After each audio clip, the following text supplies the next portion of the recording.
So please imagine you have two mics of these. So as I said, the whole story began with just being a talkback microphone like this. Okay, you know what I mean? So it has this angle, blah, blah, blah. And you see these are the cymbals. So if the mics are here, I get the cymbals from here. If the mics are here, the cymbals come over there, you know.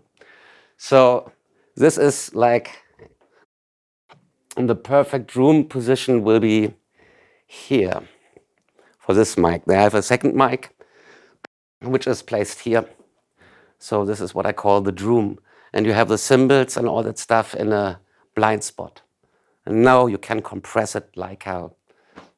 That's all my thing, you know. I just want to have the possibility to compress it like hell. I don't have to, but I can if I want to. Do you put it in XY or open? No, just in parallel. I mean, you can open it like this. You get cymbals, but you have your stereo picture is more bright. Okay.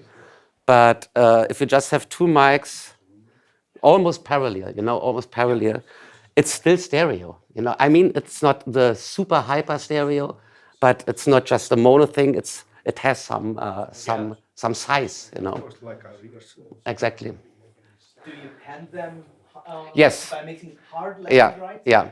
But you know, if something is panned like, or if you have a super stereo, it feels cool in the first moment, but after a while you get tired of it. And I also sometimes I prefer mono rooms. You know, if I don't have two of them, I just use one. You know, it doesn't have to be stereo all the way through, because for stereo I have something else, the Snareo. You see, you have to have possibilities, stereo and mono or whatever. So yeah, imagine a second mic, same position, exactly like this, and then you have the Droom. And for sure, just put your drum in a corner, not in the middle of the room. So then you have the biggest, or the possibility of the biggest room. Now, for the wurst mic, show us how the placement. The wurst mic, yes. Wurst, where does it come from? For me, when I work with all these heavy treatments, sometimes I'm wrong, sometimes I fail. So then it's cool to have something like a backup. My backup is the overheads, or the overheads are my backup. So that means overhead is the overall picture of a drum. So I don't treat them like hell. I never treat them. So I keep all the low frequencies, because in case of I'm wrong or I fail, I have still my overheads, and I have all the low frequencies from the kick drum, and I have a super nice picture of the toms. The overheads are my backup, are my cheese bell. You know, Käseglocke, cheese bell. So tell me, what doesn't fit? What is a misfit in a cheese bell? The wurst. The wurst has nothing to do in a cheese bell. So if this is my cheese bell, my backup of the whole drum kit, on this drum, I would point it, or put here. You see? So what do we have? The distance between the beater and the mic and the snare drum and the mic is exactly the same. So when I change the angle, let's say like this, I have more kick. If it's too much kick, I go back, so I have more snare drum. So with just a minimal move, I can find the right balance between kick and snare drum. The toms have the same distance to the wurst. So this is all about symmetry, you know, symmetry in the drum kit. For sure, mostly the kick drum, the snare drum are closer than the toms. The toms are from the side anyway. So you have more kick drum, snare drum, less toms, but basically that's it. Other people use these knee mics or whatever, but the position is here, recording your knee, and your knee doesn't sound.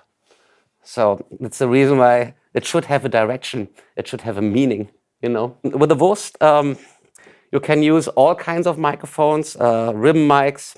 It depends on the drummer. If the drummer is playing very loud, the cymbals, then you never should go for a condenser, for example. If you have a drummer who's really cool and playing his cymbals very softly or very well controlled, then it's cool to have an omni condenser. in a sweet spot. You know, so this depends on the drummer. But as I said, this is the distortion pedal for the drummer. You know, everything is close, yeah, everything is fine, but there should be one thing, one channel, really like, yeah man, here we go. So that's the wurst. This is a yeah man mic. If you put compression on it or distortion.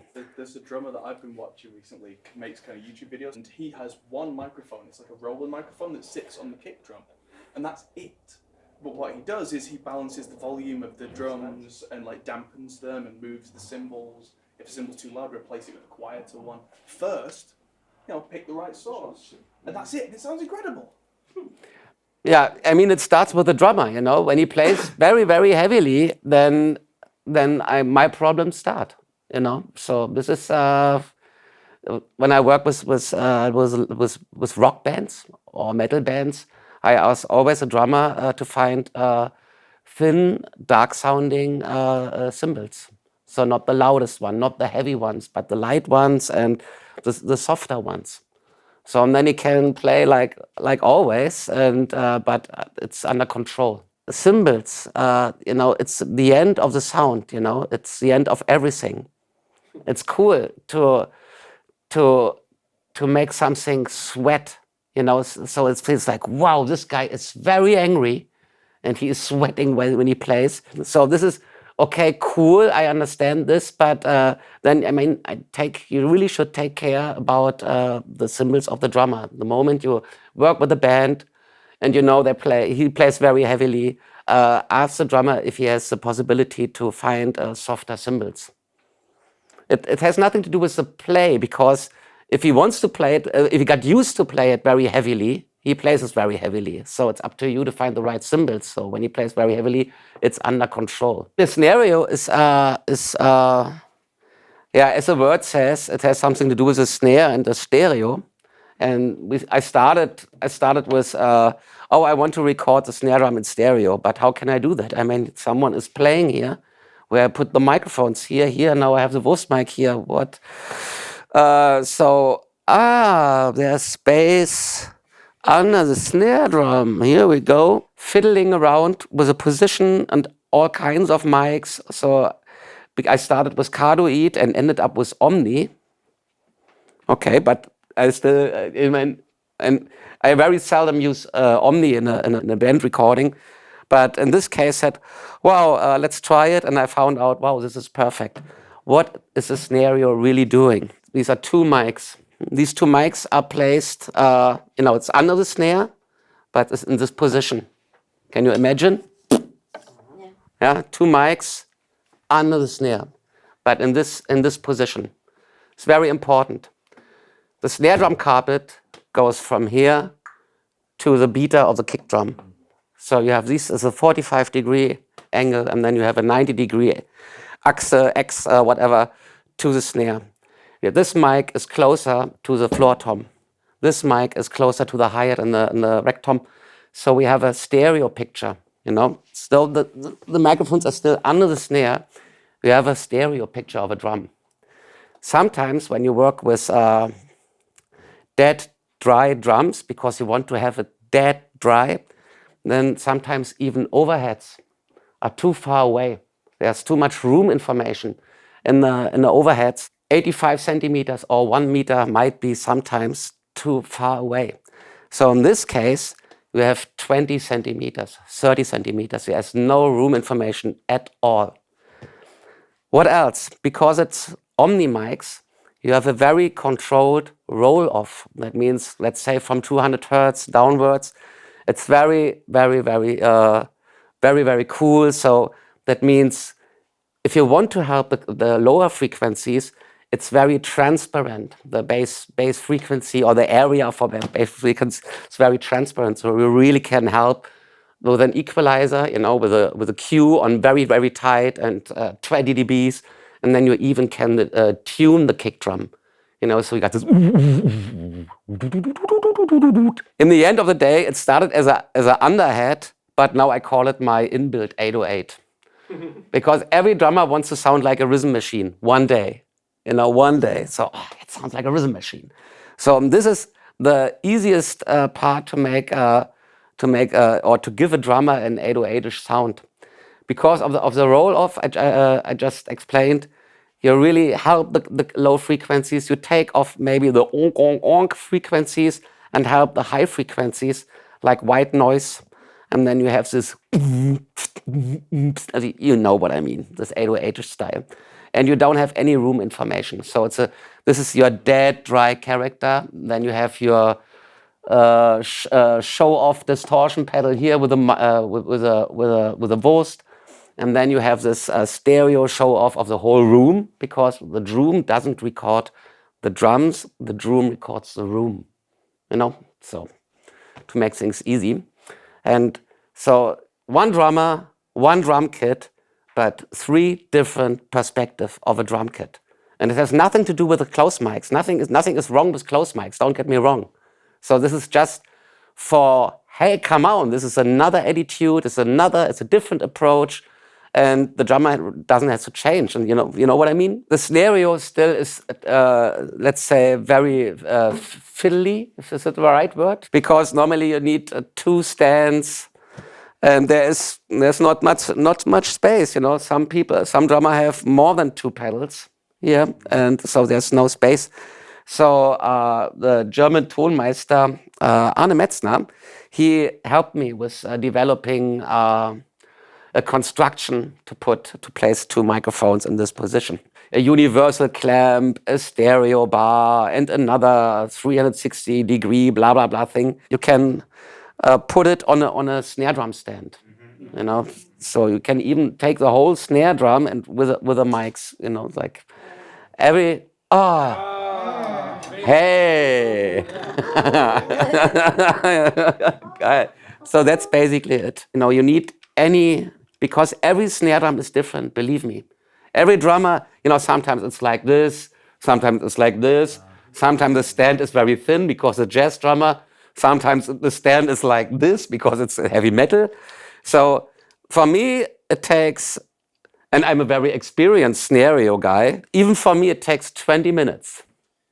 And sometimes I feel like a mechanic, you know, like, try to find, because as Ruben said, it should be the distance from the microphone to the snare drum bottom should be at least 20 centimeters. But as I said, the same, you know, both microphones should be at the same distance to the snare. The same with the distance from one mic to the beater. You know, maybe you can imagine. So this is should be the same. So that means if the drummer kicks the kick, it's on both microphones in the same level. And for sure, then kick drum and snare drum is in the middle. And then you have, when he plays a low tom, for sure it's more on this mic.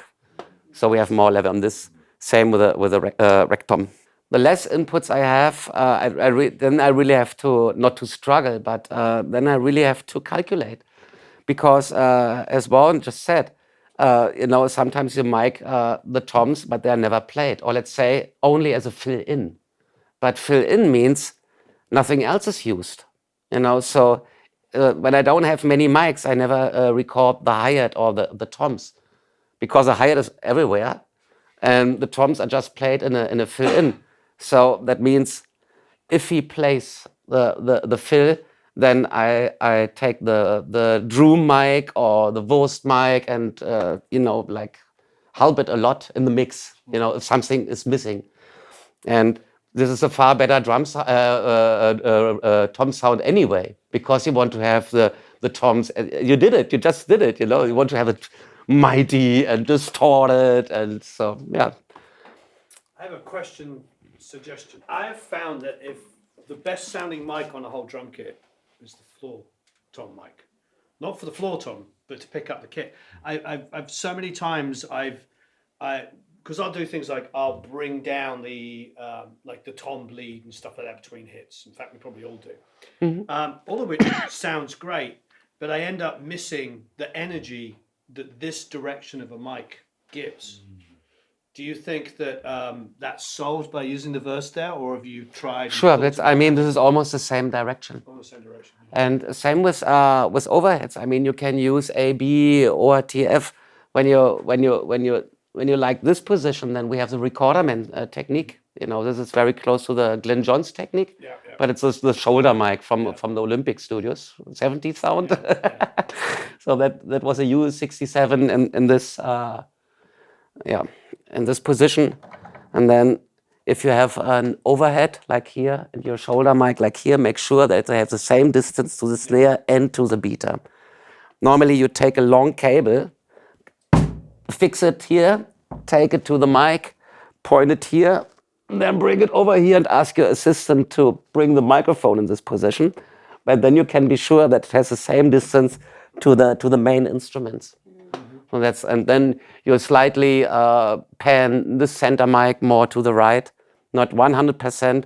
You can pan it 100% as long as you have something in the middle for the mono signal, like the wurst. Then you can pan it like 100%. And do you still add a snare bottom mic, the classic one? Nee, because I have Snareo. And if I don't like the stereo picture, then I just use one mic. And I have a mono, not a Snareo anymore. It's Snomo. Snaremo. Are you a fan of bottom snare mics anyway? Do you use them often? You know, when I do live recordings, I always have the problem with the snare when the bass player starts. You know, Right. it depends. It depends if it is if the band, if the drummer has, let's say, if the skins like very heavy because he plays very heavily, you don't have any overtones, and then I put a snare bottom mic because I have to have high frequencies. But if it's an open tuning, then I get all the high frequencies from the wurst or from somewhere else. So, but I'm not a big fan of just a mono snare bottom mic. Do you have to do some time alignment like you have to do with the wurst? Yeah, I know time alignment. I experimented with time alignment, and you see, I did it once. It wasn't a big help. I can't say it was better. It just felt better because now I see that all the transients are, in one thing. But as I said, many microphones means many colors, and this has all to do with all these phase problems, not problems, the colors, You make a decision, when I say, wow, in this song, the wurst is perfect. The wurst becomes my main microphone. Anything else has to follow it, when it comes about phase problems or alignment. So you have to make a decision. Sometimes I only use a stereo because it's more this 808-ish style in this moment, in this song, when he plays just very softly, and then you have to, wow, cool, where does the drum machine is coming from? It is the drummer. It's like this. You have more possibilities. So if you don't know, this is Moses Schneider. How the devil are you? Are you good? Yeah, it's klar. Thanks for coming to join us. I really appreciate it. Now, Thanks for being here. what is very exciting to me is I've obviously been to Berlin quite a few times and have worked at Hanza. And my excitement about going to Hanza, of course, was because of, Bowie, doing Heroes there, and Depeche Mode working there, and U2 working there, and lots of other things. And also because I grew up a fan of all the Connie Plank records, and, and Neu, and Kraftwerk, and Tangerine Dream, and all this stuff. And you worked there. From Yes. what, 87, you said? 87 on. So Depeche Mode was already there, So I was more on the very end of the very popular days of Hanza. I had my own little Depeche Mode when the Pixies came by, and they were on tour. And they had 3 days off in Berlin, and they booked the studio. It was in summertime, and there was no other assistant engineer around. So I was the only guy there, and so we had 3 days of lots of fun. It was really cool. So that was my first international credit on a bossa nova album. So I recorded one song on the bossa nova album. That's fantastic. It's fantastic. And what else? For me, Hanza, because I knew all these albums from Depeche Mode and so on. And a few years before, we had Killing Joke, Love Is Like Blood, which was mixed at Hanza. Yeah, And love I those. still work on this console, you know, so it's still the same. It's exactly the same. Same console. blue Yeah. SSL. So, Yeah? like a good friend, as I always say. So for me, Hansa being responsible for the big hall. So we had 3 assistant engineers. One was responsible for Studio One, one was responsible for the mixing room, and I was responsible for the big recording room, the big hall. Working there in these days was less like, okay, here are the drums, this is a click track, try to be as close as possible. And these days they were playing live. You know what I mean? So, and, you know, being a kid from the 80s, you know, learning all these click track stuff and MIDI. And the end of the 80s, I had this wonderful experience working with a band from Australia. And they were just playing music. It was like, wow, this is what it's all about. You know, it's like have many people in one room, and this is what I call energy. And then great music came out of this. Instead of, okay, this is a click track, we start with a kick drum, you know, all that, you know. So from this point on, very clear that I will concentrate on producing bands in one room, you know, as long as I can play on a stage, you know, in front of audience, then they can do it as the same in the studio. I love this, to have many people with all this energy in it, and I try to help the energy to that it comes to one point, you know. So, you know, live band, maybe the bass player is still tired, but the drummer is already, you know, on 100%, and then you have to wait for the bass player. The drummer gets tired already. So, you know, there is a time window where everything works together, and this is, you have to keep, or you have to work to this point that everything sounds great, and then the band is playing, and this is what it became my motto, you know, just this is the best. I'm tired of recording click tracks and all that, you know. I mean, that everyone can do that, to be honest. And afterwards, you put a grid on it, and you press Beat Detective on, you know, and then it's gone anyway. And I like all these things like leakage, you know. There's a guitar on the drums. Ah, cool, super, you know, all that. And I try to see it as something positive. So that means, okay, maybe I lose some control about the sound, but I get something else. I will be surprised. You know what I mean? So music for me is it's always is, everything is live. You know, it happens in this moment, and a band is playing like 3 takes, 4 takes. And every time after one take, you can ask the band, hey, how do you feel? Was it a good take? Was it better than the one before? No, it was not better. Maybe we try another one. And then you have a feeling, you know, the band is answering, yeah, we like this track. Okay, we like this track, take. And so then I do the edits, you know, and everyone likes it. And I call it live, you know. When I was at Hanza working a couple of years ago, of course, they were like, here's the wurst mic. This is the Moses Schneider miking technique. Yeah. So I presume you came up with it when you were at Hanza. No, it was when I left Hansa. It was in '96. I was working with the band, and I saw on the TV. I saw a big band concert from the '50s, and there was only one mic for the drums. I said, "Wow, what a great position!" It was just in front of the drums, and I liked the drum sound a lot. Okay, then he played the drum solo with a lot of cymbals, and then the drum sound was gone. But I said, "Well, okay, let's take the same position, but go closer to the drums and try to have the cymbals in a blind spot, you know, so you can compress it. You can really do everything with the wurst. Get rid of the cymbals. With the wurst, the drummer has its own distortion pedal, let's call it. Nice. Basically, it's a dynamic mic because, you know, cymbals or condenser mics don't like cymbals when it comes to overcompression or distortion. So it's basically always a SM57. But you can try anything else. You know, if you have a drummer who plays the drums very softly, then you can work with omni and condenser, you know, as a wurst. Also, it's great. But this is just I call it a character mic, because you have all these close mics, you know, You know, there's a function. You know, a kick drum should be a kick drum because of the low end, and you have all these standard close miking things, which is cool.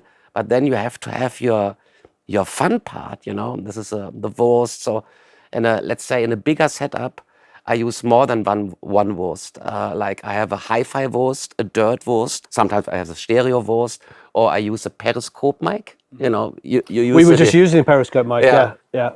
And so all these things, all these mics, which really gives you a smile on your face. And from then on, I said, okay, the wurst is cool, you know, but I am interested in even more things. So I came up with a Droom and with a Snareo. These are all, let's say, different perspectives on a drum kit. You know. Tell us about the Droom. Droom means it records the room, not the drums. Imagine you have a room and you put the drummer in one corner, and then you want to have a huge drum sound, so you take your room mics and place them far away from the drums, so you have really a huge room sound. The problem is then when you listen to the close mics and the room mics, you have the phlegm between the original signal and the room signal. So you tend to bring the faders down in your mix because it's too roomy. It's not tight.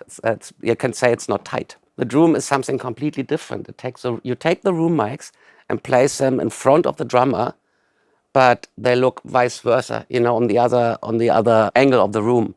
That means you have no phlegm anymore because the Droom mic and the close mic are too close to each other. So it's not a bra. It feels like one hit. You have almost the double length of the room because the sound from the drums goes through the room, comes back, and this is what the mics are recording. The Droom mics sound or feel bigger than the room mics. The Droom mics are placed, let's say, on the same height of the cymbals. So the cymbals are in a blind spot. You see, I always, you know, cymbals and me, a love-hate relationship. I understand. Because I love overcompression and We were just doing the same thing. Yeah, I know what these cymbals are doing. Overdubbed our cymbals, yeah. Right. Yeah. Okay, dubbing is one thing, but for me it's like there must be a technical solution, something like this. So it was more like, okay, let's find out. And with a Droom in a position like this, with the cymbals in a blind spot, not too far away from the close mic and from the drums, then you have these spectacular result. You have the room with less cymbals, no phlegm at all, and now you can treat it again very heavily, as much as you want, and that's what I call so if the mono, the wurst is a mono show off, the Droom is a stereo show off of the drums. So how far in front of the kit? At a few centimeters. Oh, so just right in front of the kit, but pointing. Yeah, pointing the other side of the room. I'm going to try it. I can play it to you. It's like, should do that. What? It's so easy because it makes sense, you know. And it's like, okay, and just do it. I mean, I always say what looks good sounds good. In this case, it looks weird, so it sounds weird. But as I said, this is character mics, you know, it's giving or showing a different perspective on the drums. That all means, okay, I still have my close mics. Everything's fine with that. It's still drums, so it's not an orchestra when you listen to the Droom. It's still a drum. You know what I mean? So, Sure. What kind of mics do you use? Hypercardioid Sennheiser 441. Okay. Because with condenser, I said we have problems with the cymbals. With normal cardioid, you don't get really the reflection from the opposite wall, and with hypercardioid, you get more of these reflections coming back. I'm going to try it. I'm excited to try it. Oh yes. And so tell us about the Snareo. Snareo. Presumably stereo snare. Oh yes. First, I wanted to have a snare in stereo. Then I thought, well, okay, but maybe I can do even more with that. So in this position, the Snareo is a omni small it's two omnis, a small condenser in the snare drum bottom position, but very, very low. You know, very, very low under the snare drum. So what I have is something like an underhead, you know, yeah, it's like an overhead, but the other perspective. Okay. I don't have any cymbals. I have kick drum, I have snare drum, and because of the omni mics, I have a very soft roll off of the low frequencies. So it's really cool to feature low frequencies, afterwards. So at the end of the day, you are able to create 808-ish drum sounds. I can play this to you. It's really amazing. I want to hear it. We're going to hear it. And you have because of the stereo of the stereo position under the snare drum, one microphone is closer to the floor tom. One microphone is closer to the hi-hat or rec tom. So you have something like a true stereo picture of a drums, but not 85 centimeters or a meter. It's the closest you can get, the closest and driest stereo picture of a drum possible. Wow. And for How sure, far apart? So just it's at least 20 centimeters to the snare, and let's say like this, also like, so like this. yeah, this is my snare drum. Yeah. And I have this like this. Wow. So can you see this? And the snare carpet should go this way, pointing to the kick. Where Okay. the beater. Yeah, this is all about this wurst, Droom, and Snareo. Which this is for me. This is the fun part in my profession. Yeah. So it's and I guess it won't be the last thing. Maybe I find something else. What kind of Omni mics are you using? In this case, NT5 by Rode. Rode, yes. Rode. Ruder? Yeah. You said Ruder earlier. I was like, what's Ruder mics? I don't know it. Like, So this session is part of the human beat pick session we did with Droom, with Elysia. It was our aim to fill the gap between human grooves and the modern way of super hyped kick drums and snare drums and doing everything on a sequencer.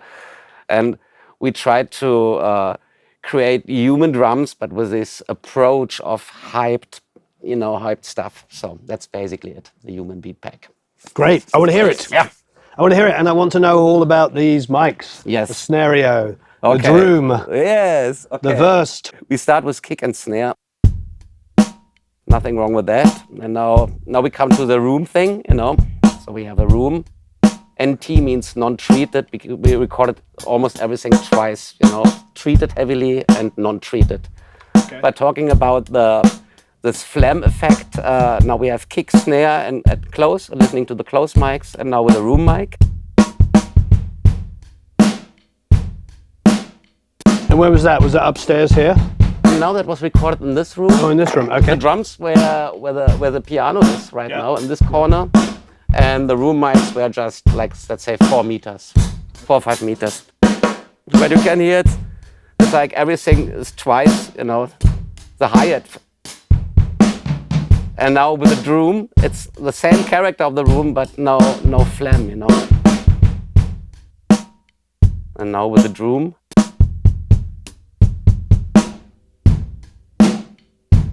See? Nice. There's no phlegm anymore, and now you can really push it. Instead of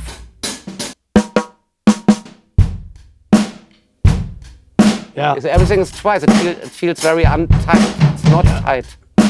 And with the Droom, Yeah, it's fantastic. Yeah. yes, it is. Yeah. Wonderful. Good job. Good job. It is so easy, Yeah. Talking about the Snareo. I want to hear the Snareo. Yes, Snareo.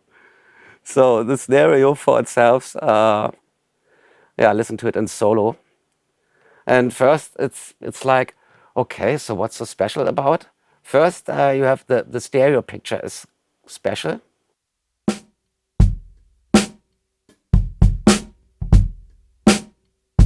Almost in phase, almost, but it feels like, okay, this is left and right. Right.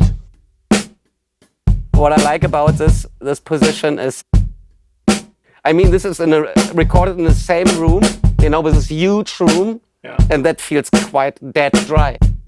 The same drummer, the same drum kit, the same room, playing the same stuff, but because of the mic position, you get this completely different picture of the drums. Now it becomes very funny. Now we make an 808 out of it.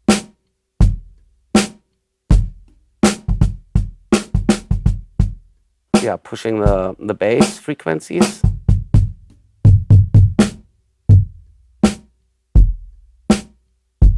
Oh yeah. Taking off the mids and helping the white noise from the snare.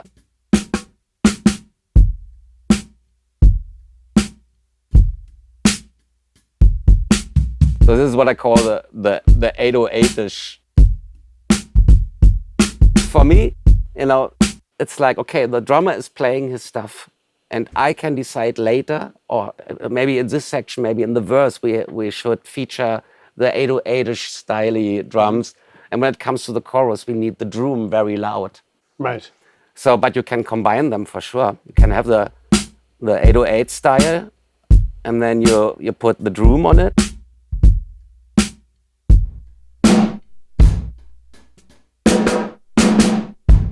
And then you put some wurst on it.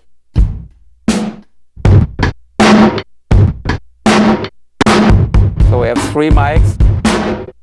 That's amazing. Yeah, and I mean with the wurst, as I said before, I work with noise gates. I call them groove gates because it has nothing to do with noise. It's more about the groove. You can listen to it again. This is a peri mic, the periscope mic. I use the groove gate before I hit the distortion thing. So with the groove gate, I can isolate the snare and the kick from the hi-hat. Right. I distort kick and snare, and maybe then I bring back slightly the hi-hat, you know, but before it hits the distortion area, you know what I mean? So with a range here, you know, you come back with, okay. So this is a very, let's say, with the wurst and the gate, and you really tighten, you know, the pattern the drummer is playing. So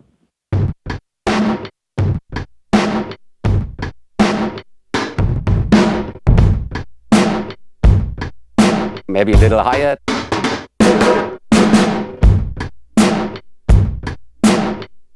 These are just, you know, it's like 4 mics. You have all the information you need for doing music, and if you need a kick drum, you know, so okay, then you have your kick drum, but you don't have to have a kick drum. So this is all about these what I call character mics, the wurst, the Snareo, the Droom. It's fun. I mean, we can mute them and then we start with a normal, you know, which is okay. No, this is There's fantastic. nothing wrong. This is really exciting. Very, very cool. So what did you do? So thanks for demonstrating all of this. What did you do? You made a sample pack out of this or something? Yeah, it will be a groove pack. A groove pack, okay. Because with Ruben and me, we were thinking about also offering like one-shots, you know, for all these hip-hop producers, beat producers. They have to have these samples. But in this case, you know, what is the one snare drum sound? So we have like the Snareo, the hi-hat, the Droom, and the wurst. But then with the wurst, the character of the wurst is because of the gate is opening or not. You know, how can you transfer this into a world of we just sample one snare drum? So then we came up with the idea, okay, we should have real cool grooves, you know. So, and we recorded in 3 days, we recorded more than 1 hour of music, and I'm editing all that stuff. And it's, for me, it's really fun. You know, I have only drums and I can do what I want to do. I have all these nice tracks. We hope that we can, and at the end of the year, we can show the world of the human beat pack. Nice. I'm excited to hear it. Yeah, and the thing is, This sounds amazing. the thing is that after a while, when you listen to a few grooves, you find out, okay, every groove sounds different. I can show you some other from the same session, but there's still one thing. It's only one drummer. You know, you don't hear 3 arms and 5 legs. You know, it's one drummer. And when he's not playing, it's a pause. A pause is music, you know, and then it gets tight and all that stuff. Yeah, play me something else. Yeah, okay. We have we started the whole session with a thing called "We Will Shock You," because we wanted to have this mighty, yeah. But this shows exactly what the whole thing is about, because it started like, okay.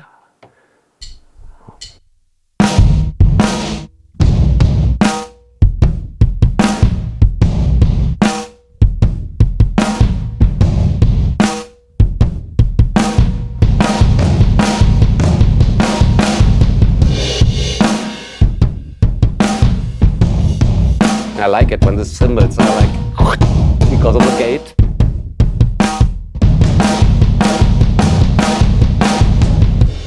And now the same kit.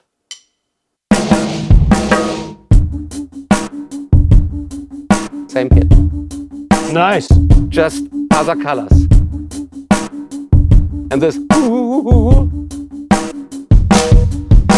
noise is from the hi-hat, coming from the hi-hat. Wow. And the periscope mic is, because a periscope mic is recording everything. Yeah. So that means so I just Filter everything else out. yeah, exactly. And then we had this singing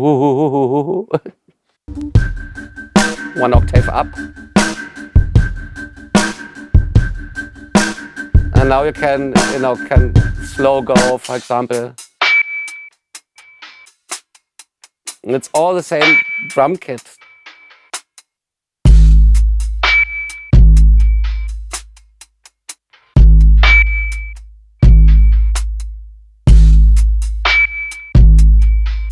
A different section.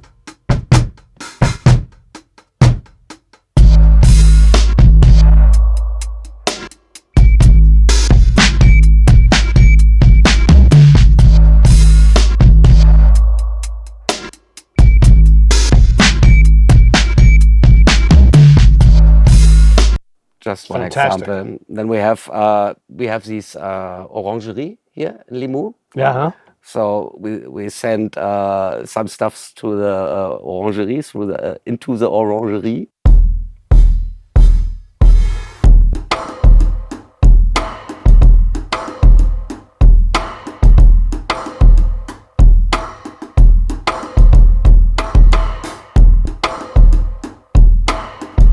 The orangerie is unbelievable. Yeah, we use it on piano. It's great. Oh. Then we have classics like this.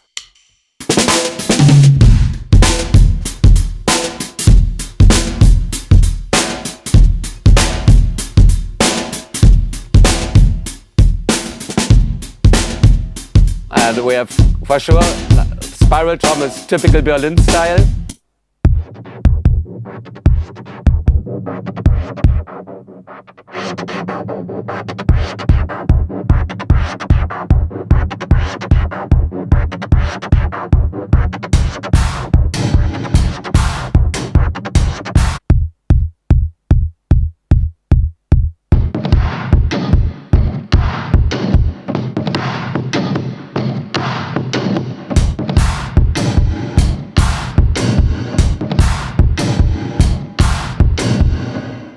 And so on.